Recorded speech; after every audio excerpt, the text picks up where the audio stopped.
로마서 1장 18절부터 27절까지의 말씀 교독합니다. 18절 제가 먼저 읽습니다.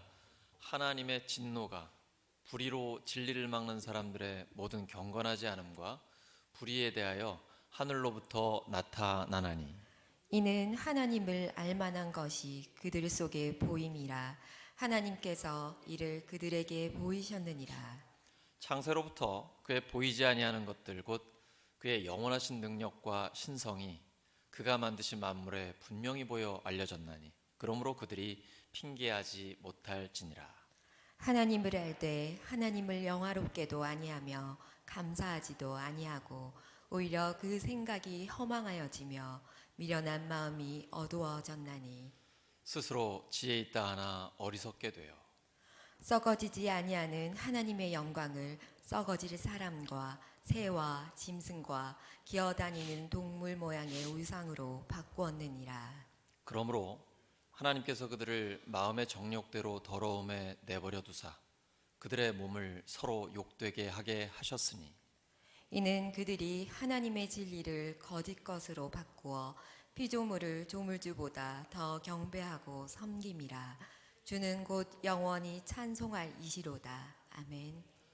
이 때문에 하나님께서 그들을 부끄러운 욕심에 내버려 두셨으니 곧 그들의 여자들도 순리대로 쓸 것을 바꾸어 영리로 쓰며 그와 같이 남자들도 순리대로 여자 쓰기를 버리고 서로 향하여 음욕이 부릴 듯하매 남자가 남자와 더불어 부끄러운 일을 행하여 그들의 그릇됨에 상당한 보응을 그들 자신이 받았느니라. 아멘.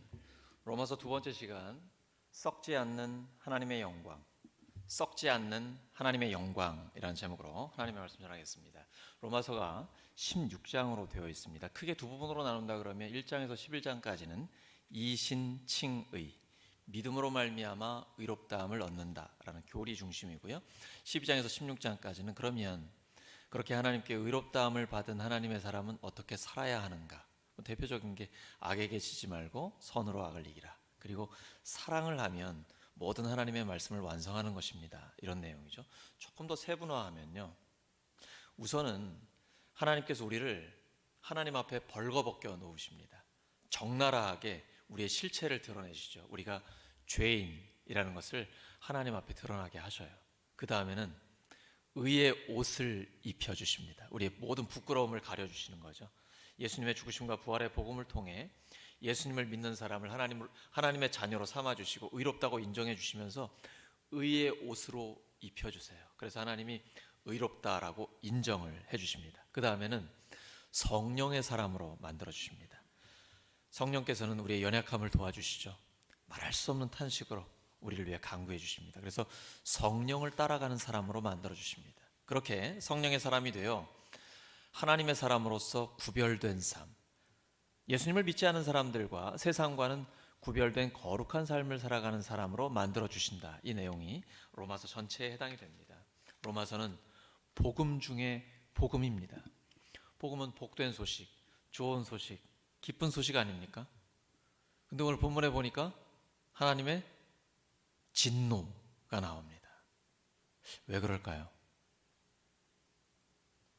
당신은 구원받았습니다 라는 이 기쁜 소식을 들려주기 전에는 당신은 지금 중병에 걸렸습니다. 당신은 이미 죽은 사람입니다. 사형 선고 받았습니다. 이 정확한 진단이 있어야 하기 때문입니다. 먼저는 정밀하게 우리를 진단하고 그래서 우리가 어떤 병에 걸렸는지를 하나님께서 보여주신 뒤에 예수님을 믿으면 치료받습니다. 완치됩니다. 당신 이제 구원받았습니다 라는 기쁜 소식을 주기 위해서 먼저는 정확한 진단을 우리에게 내려주시는 것입니다. 우리가 구원의 복음을 진정으로 받아들이려면 우리의 현 상태가 어떤지 현실에 직면해야 합니다. 바로 그 상태가 죄인의 상태라고 말씀하고 있는 것입니다. 이 죄는 사람을 죽입니다. 예수님을 믿고 신앙생활을 하고 교회 생활에 익숙하다 보면 죄에도 익숙해지기 쉽습니다. 왜냐하면 죄 용서를 받았다라는 확신이 우리에게 있거든요. 그러다 보면 나도 모르게 죄를 가볍게 생각합니다. 그럴 수도 있지 뭐. 어떻게 그렇게 깨끗하게 살아? 죄와 적당히 타협하며 세상과 비슷해집니다. 여러분, 음식에 파리가 빠지면 어떻게 하십니까? 파리 조금만데 뭐 건져내고 드십니까? 음식을 통째로 버리죠. 죄가 그와 같습니다. 하나님의 사람에게 죄가 있으면 그 죄는 사람을 죽입니다. 믿음의 사람 능력을 빼앗아 버립니다. 사명을 망각하게 합니다. 하나님 나라의 최대의 적은 죄입니다. 성도는 죄를 가볍게 여기면 안 됩니다. 어리석은 자는 죄를 우습게 여깁니다. 근데 그 죄가 사람을 망칩니다. 하나님 앞에 크게 쓰임 받을 수 있는 사람이 그 죄 때문에 무너집니다. 우리는 수없이 보았습니다. 우리는 그래서는 안 됩니다. 저는 그래서 죄를 증오합니다. 마귀를 증오합니다. 아마 마귀도 저를 되게 싫어할 겁니다. 마귀를 이길 수 있는 방법은 죄와의 타협이 아닙니다. 죄와 타협하며 마귀에게서 도망치면 마귀는 등을 공격합니다. 뒤에서 공격해요. 마귀를 이길 수 있는 방법은 정면으로 대적하는 것밖에 없어요. 과감하게 기도로, 말씀으로,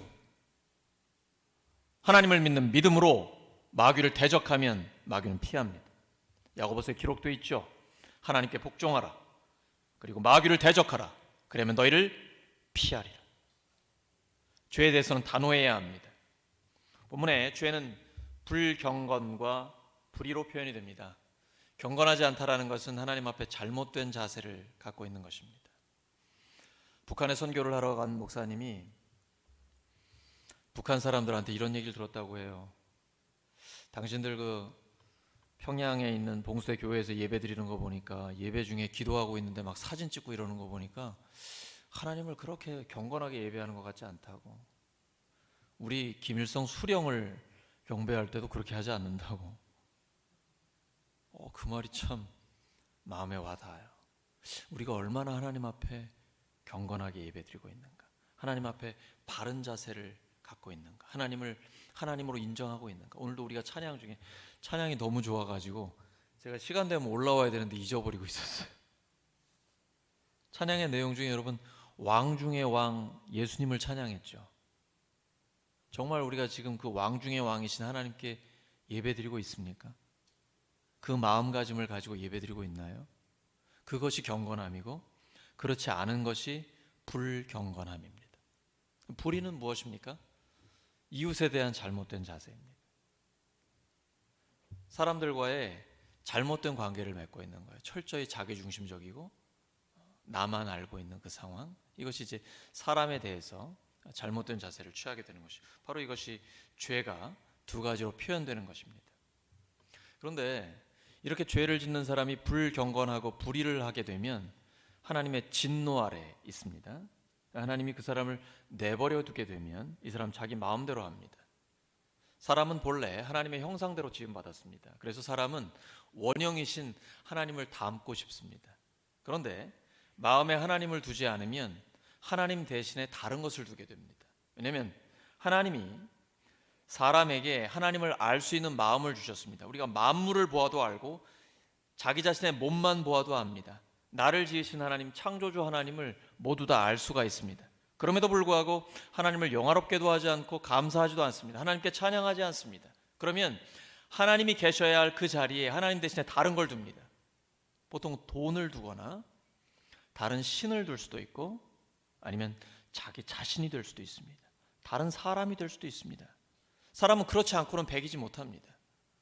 하나님이 계셔야 할 그 자리에 하나님을 두지 않으면 다른 것을 두게 됩니다. 근데 우상은 엄밀히 말하면 신이 아닙니다. 자기의 욕망이 형상화된 것이죠. 예를 들면 음행을 하고 싶은 마음이 있지 않습니까? 본능적으로 그런 게 있잖아요. 그럼 그걸 가지고 비너스라는 우상을 만듭니다. 그러면 그 비너스라는 신의 이름으로 음행을 저지르게 되는 것이죠. 성경 시대도 그렇고 지금도 마찬가지입니다. 1세기나 21세기나 인간은 변하지 않았습니다. 동일합니다.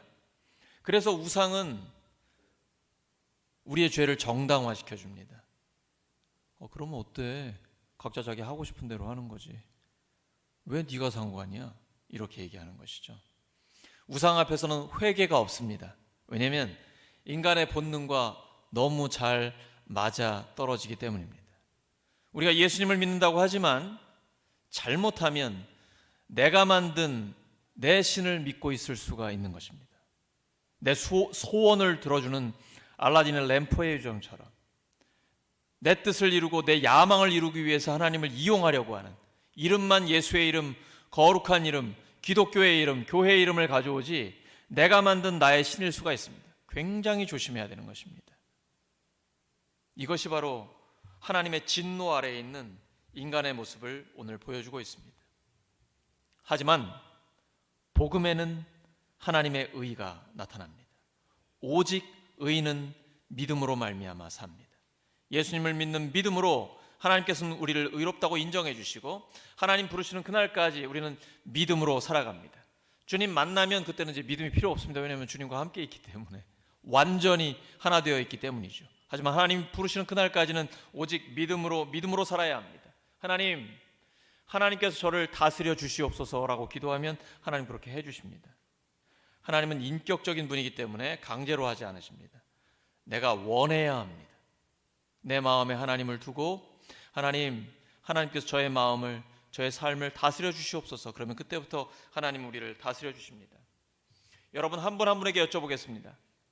여러분 예수님 만나셨습니까?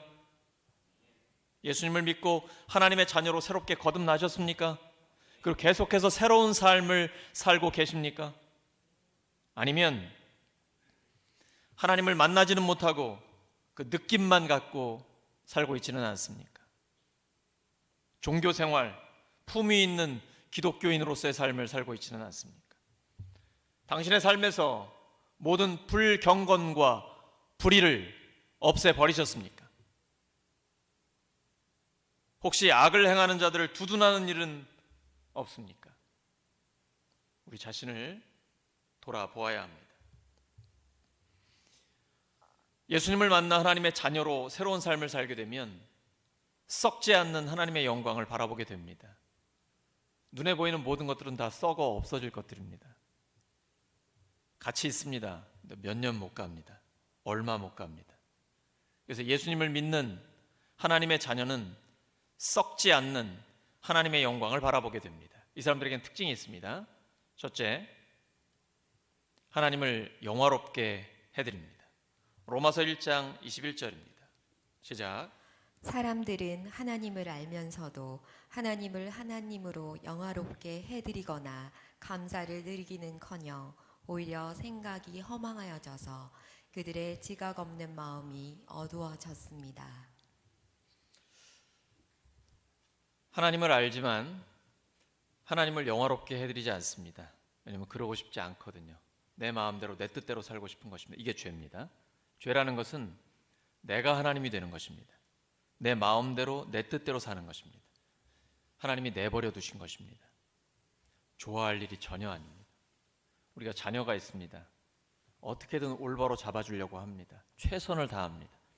해도 안 됩니다. 이제 성인이 돼가지고 너무 커버리면 더 이상 부모의 말을 듣지 않습니다. 그때는 마지막으로 어쩔 수 없이 내버려 둘 수밖에 없는 것이죠. 그리고 하나님 앞에 기도할 수밖에 없는 것입니다. 하나님이 내버려 두신다는 것은 완전히 버려서 끝냈다라는 게 아닙니다. 하나님은 모든 사람이 구원받기를 원하십니다. 하지만 인격적인 하나님이시기 때문에 스스로 하나님 앞에 돌아오기를 원하십니다. 돌아온 탕자를 기억해 보시기 바랍니다. 그는 자기 마음대로 가고 싶은 곳에 갔습니다. 돈 가지고 가서 허랑방탕 다 써버렸습니다. 하나님은 내버려 두셨습니다. 그러나 사랑으로 기다리고 계십니다. 그가 방향을 바로잡고 다시 하나님 앞에 돌아왔을 때 하나님은 품어주셨고 그에게 새로운 기회를 주셨습니다. 우리도 마찬가지입니다. 죄의 포로가 되면 하나님을 영화롭게 해드리지 않습니다. 하나님 앞에 감사하지 않습니다. 그리고 원망과 불평과 불만이 넘쳐납니다. 그런데 하나님의 사람은 모든 것이 감사입니다. 모든 것이 하나님의 은혜입니다. 믿음의 사람이다 아니다, 이 사람이 믿음이 좋다 나쁘다 그 시금석이 있습니다. 원망, 불평, 불만하느냐 아니면 감사하고 있느냐, 그것이 기준입니다. 오늘 방금 읽은 말씀처럼 예수님을 믿는 하나님의 사람은 하나님께 감사를 드립니다. 근데 죄의 포로가 되면 감사가 아니라 불평, 불만, 원망밖에 없는 것이죠. 우리 인생 살다가 하나님께 진정으로 감사를 드릴 때가 언제십니까? 우리 이렇게 평안할 땐 잘 모르잖아요. 근데 진짜 감사할 때가 언제세요? 역경을 극복할 때입니다. 우리가 주중에 이사야서를 읽고 있는데 남유다에 당시 대제국이었던 아수르가 침입해 왔습니다. 오늘날로 말하면 뭐 중국이나 미국이 지금 남한을 쳐들어왔다, 러시아가 쳐들어왔다, 뭐 이런 식으로 생각하시면 될 것 같습니다. 그런데 아수르가 쳐들어왔을 때 상대가 안 되잖아요. 18만 5천 대, 남유다가 얼마 안 되는, 그리고 무기도 빈약한데 어떻게 감당하겠습니까? 하나님을 모욕하고 유다 백성들을 조롱합니다. 이때 히스기야 왕은 성전에 가서 하나님 앞에 기도부터 합니다. 그리고 선지자 이사야에게 중보 기도를 요청합니다. 그리고 하나님께서는 이사야에게 말씀을 주십니다. 내가 끝내주겠다라는 것이죠. 우리가 기도할 때 하나님은 역사하십니다. 내게 능력 주시는 자 안에서 내가 모든 것을 할 수 있습니다. 하나님이 하시면 쉽게 풀려버립니다. 사람이 하면 도저히 안 될 것 같아요. 근데 하나님 말씀대로 이루어졌습니다. 아수르는 떠나갔고 그 사네립 왕은 죽었습니다.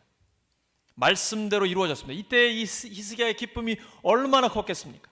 민족이 완전히 무너질 그 상황에서 하나님께서 큰 승리를 주셨거든요. 우리나라 역사는 이스라엘 역사와 너무 비슷합니다. 늘 강대국에 둘러있고 그 외교적 판단 하나하나 때문에 민족의 운명이 바뀌게 되는 것이죠. 교회가 먼저 할 일은 그 상황을 가지고 하나님 앞에 기도하는 것입니다. 그리고 중보 기도를 요청하며 하나님 앞에 함께 나아가는 것입니다. 하나님이 역사하시면 순식간에 해결됩니다. 우리는 성경과 역사를 알고 있습니다. 하나님은 창조와 역사의 주님이십니다. 이런 고난을 극복했을 때, 역경을 이겨냈을 때 그때 넘치는 감사가 우리에게 있는 것입니다. 신앙생활을 오해하시는 분들이 많습니다. 만사형통이 복된 삶이라고 생각하세요. 평탄한 삶, 시험이 없는 삶. 왜 시험이 없는지 아십니까? 세상과 똑같이 가면 시험이 없습니다. 마귀가 건드리지도 않아요.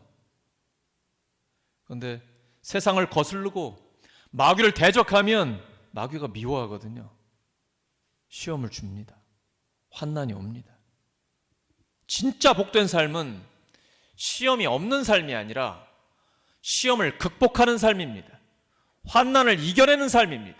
하나님은 그런 강력한 하나님의 사람을 만들어내기를 원하십니다. 하나님은 그런 그리스도의 전사, 하나님 나라의 전사, 십자군, 부활의 증인을 만들기를 원하시는 것입니다. 나약하게, 연약하게, 타협하고 포기하며 세상과 똑같이 나아가는 그런 사람을 원하지 않으십니다. 세상을 거슬리고 마귀를 대적해서 십자가와 부활의 복음을 선포하고 하나님의 능력으로 마귀를 멸하는 그 하나님의 사람을 길러내기를 원하시는 것입니다. 그때 하나님 우리에게 승리를 주세요. 진정한 감사는 그때 나오는 것입니다. 고난은 축복의 기회입니다. 고난은 우리에게 유익입니다. 고난을 통해 하나님의 역사를 경험합니다. 제가 29살부터 정식 전도사로 사역을 시작했습니다. 70대 권사님들께 사랑을 많이 받았습니다. 칭찬도 많이 받았습니다. 근데 제가 철이 들다 보니까요, 칭찬보다 충고가 훨씬 더 소중하더라고요. 선물 많이 받았습니다. 선물보다 직언이 훨씬 더 유익합니다. 저는 저희 집에 선지자님이 계십니다. 그래서 정말 하나님의 마음을 품고 직언을 해줍니다. 저는 저희 목회자들과 우리 성도님들 감사합니다. 여러분, 충고를 잘 받으면 위기를 극복할 수 있습니다. 직언을 수용하면 더 성숙해질 수 있습니다. 고난은 우리에게 유익입니다. 고난을 극복하게 하시는 그 하나님을 경험할 때 진정한 감사가 우리에게 있는 것입니다. 하나님은 시험과 훈련을 통해 정금 같은 하나님의 사람으로 우리를 만들어내기를 원하십니다. 마찬가지입니다. 구원의 기쁨, 구원의 감격, 이걸 크게 깨닫기 위해서는 예수 그리스도를 믿기 전, 십자가 이전에 나의 삶이 어땠는가를 명확하게 알아야 합니다. 우리는 십자가 이전에 망할 죄인이었습니다. 십자가가 없다면 우리 다 죽었습니다. 하나님이 우리를 내버려 두셨다면 우리는 지금 이 자리에 있을 수가 없습니다. 그런데 병들었든지 경제적으로 피폐해졌든지 망가졌든지 어떤 어려움 때든지 우리가 하나님 앞에 돌아올 수 있는 계기가 있었습니다. 그리고 하나님 앞에 돌아와 진심으로 회개하고 하나님께서 우리를 새로운 사람으로 만들어 주셔서 사명을 맡겨주시어 하나님의 영광을 위해 살아가게 해주셨습니다. 이것이 하나님의 은혜 아닙니까? 내버려 두는 게 은혜입니까? 사랑인가요? 하나님의 진노가 지금 있다면서요. 왜 저들은 저렇게 멀쩡합니까? 죄를 지어도 감옥에도 안 가고 법망은 피해 다니고 건강하고 돈 많이 벌고 떵떵거리며 왜 저렇게 삽니까? 정말 하나님의 진노가 있기는 있는 것입니까? 하나님의 심판은 다양합니다. 하나님의 진노의 절정은 내버려 두는 것입니다. 가장 무서운 것입니다. 빨리 돌아와야 합니다. 그래서 그들을 위해 기도하는 것입니다. 여러분, 죄인이 죄를 지으면서 잘 먹고 잘 살며 하나님 앞에 예배드리지 않고 하나님을 떠나 있는데도 멀쩡하다 부러워할 일이 아니라 그를 위해 불쌍히 여기고 기도해야 할 일입니다. 그 기도를 들으시고 하나님이 역사해 주십니다. 우리가 그리스도 앞에서 망할 죄인이라는 것, 그러나 예수님의 십자가와 부활을 통해 구원받아서 하나님의 자녀로 거듭난 하나님의 사람이 되었다는 것, 여기에 구원의 기쁨과 감격이 있는 것입니다. 하나님을 찬양하고 하나님을 영화롭게 해드리는 것, 썩지 않는 하나님의 영광을 바라보는 하나님의 사람들입니다. 우리 매 예배의 찬양이 좋고 특별히 새롭게 시작한 목요 찬양 예배가 너무 좋습니다. 찬양 가운데 하나님의 임재가 있습니다. 하나님을 영화롭게 해드립니다. 우리가 예배와 찬양의 시간에 함께 하시면서 하나님을 영화롭게 해드리는 우리 모두가 되기를 바랍니다. 둘째, 올바른 관계를 맺습니다. 로마서 1장 26절과 27절입니다.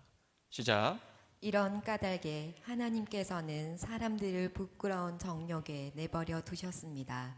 여자들은 남자와의 바른 관계로 바꾸고 또한 남자들도 이와 같이 여자와의 바른 관계를 버리고 서로 욕정에 불탔으며 남자가 남자와 더불어 부끄러운 짓을 하게 되었습니다. 그래서 그들은 그 잘못에 마땅한 대가를 스스로 받았습니다. 죄는 내가 하나님이 되는 것입니다. 근데 죄를 지으면 이상하지요. 성적인 타락으로 먼저 갑니다. 성이란 하나님이 우리에게 주신 가장 아름다운 선물 중에 하나입니다. 남편과 아내 간에 성관계를 통해 하나 되게 하셨습니다. 그것은 그리스도와 교회의 신비를 우리로 경험케 하시는 것입니다. 그래서 에베소 5장 31절에 33절에 나오죠. 사람이 부모를 떠나 여자와 아내와 한 몸을 이룰 줄이니라. 거기에 크고 놀라운 신비가 있는데 그것이 바로 그리스도와 교회의 신비라는 것이죠. 그리스도는 남편이요 교회는 아내입니다. 그리스도는 교회를 사랑하여 자신의 생명을 내어주셨습니다. 그 사랑을 받은 교회는 그리스도를 사랑합니다. 이것이 결혼 생활에서 피부로 느끼는 것입니다. 점점 더 성숙한 부부의 사랑을 경험하게 되는 것이죠. 그래서 결혼 생활은 신앙생활과 직결됩니다. 교회와 가정은 교회 그 자체입니다. 그 안에서 하나님의 역사를 경험하게 되는 것이죠. 가장 아름다운 것을 가장 추한 것으로 바꾸는 것이 사탄입니다. 성적인 타락을 가져오는 것이죠. 그리고 그 성적인 타락이 최악의 상황이 될 때가 본문에 읽은 것처럼 동성연애입니다. 성경은 동성연애가 죄라고 명확하게 기록하고 있습니다. 죄는 죄라고 말해야 됩니다. 그걸 아니라고 어떻게 말할 수 있습니까? 성경에 기록되어 있는데. 우리는 로마의 역사를 압니다. 이건 상식 수준입니다. 로마 천년 제국입니다. 인류 역사에서 가장 긴 제국을 이끌었습니다. 왜 망했습니까? 성적인 타락입니다. 역사가에 의하면 로마 황제 15명 중에 14명이 동성연애자였다고 합니다. 또 그를 지도하는 철학자들의 대부분이 동성연애자였다고 합니다. 성적인 타락은 사회를 몰락시킵니다. 민족을 멸망시킵니다.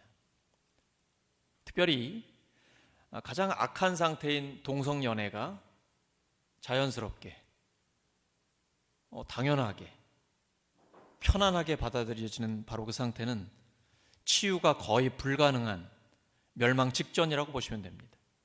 소돔과 고모라가 가장 중요한 예입니다. 바로 우리 시대가 그러한 때입니다. 매우 조심해야 합니다. 성경은 명확하게 기록하고 있습니다. 동성연애는 죄입니다.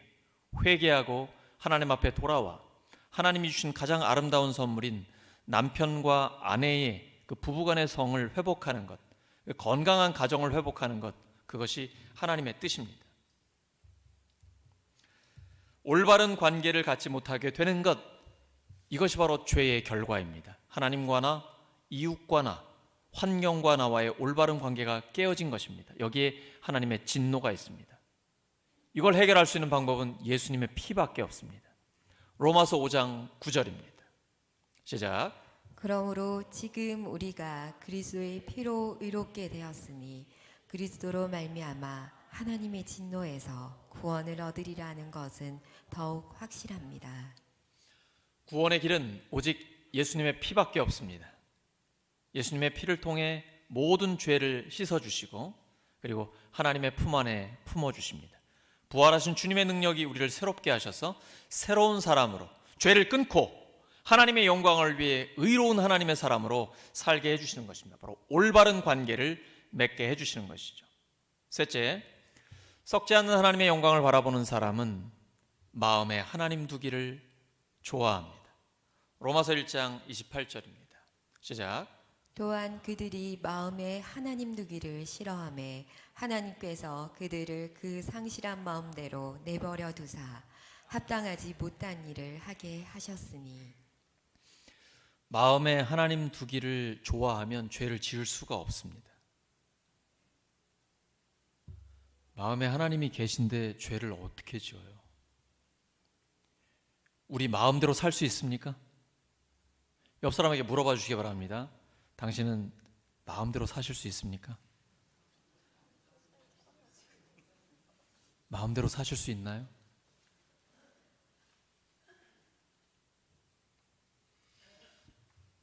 우리는 마음대로 살 수가 없습니다.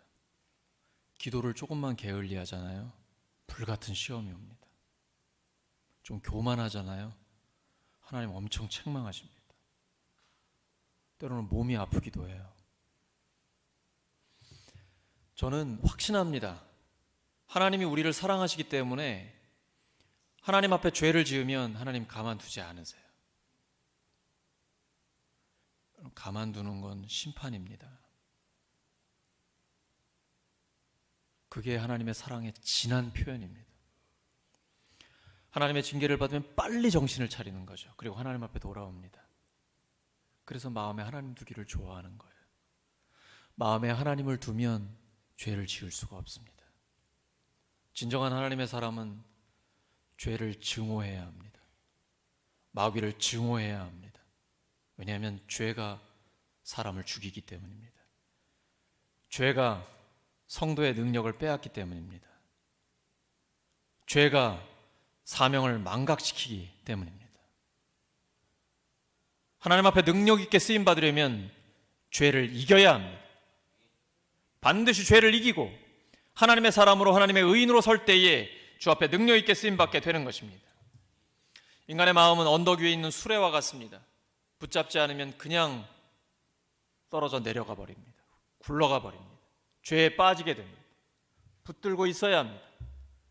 내가 붙드는 게 아닙니다. 하나님이 우리를 붙드십니다. 내가 할 일이 있습니다. 내 마음에 하나님 두기를 좋아해야 합니다. 그러면 죄로부터 승리하게 해주십니다. 오늘 말씀 정리합니다.